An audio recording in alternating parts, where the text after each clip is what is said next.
Hello, মানে এই তো আবার ঠিক আছে। সো আসসালামু আলাইকুম। আশা করি সকলেই ভালো আছেন।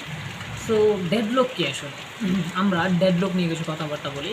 আ ডেডলককে খুব সহজ ভাষায় যদি আমি বোঝাতে চাই তাহলে হচ্ছে যে লেটস সে আপনার কাছে ২ টা পাইপলাইন আছে।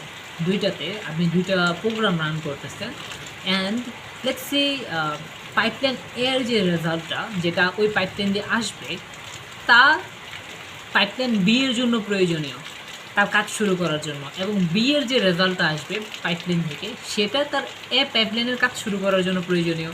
এখন ২ টা পাইপলাইনে আপনি চালু করে দিলেন। এখন বি এর কাজ শুরু করার জন্য তার এ এর রেজাল্টের দরকার, আর এর কাজ শুরু করার জন্য তার বি এর রেজাল্টের দরকার। এখন কেউই কাজ শুরু করতে পারতেছে না।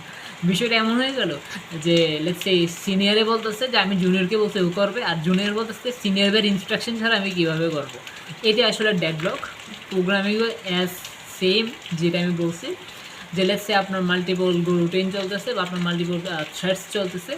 তারা ইন্টারনালি এমন একটা ডেটা চাচ্ছে যে লেটস সে অমুকের ডেটা অমুকের লাগবে, অমুকের ডেটা তমুকের লাগবে, বাট কেউর কাছে ডেটাটাই নেই। অ্যান্ড দ্যাটস ওয়ার তারা আসলে ডেডলকে পড়ে যাবে।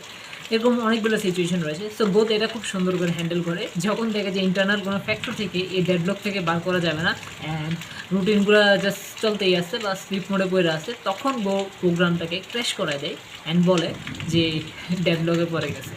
সো আই হোপ আপনার কিছুটা ধারণা পেয়েছেন। Thank you all.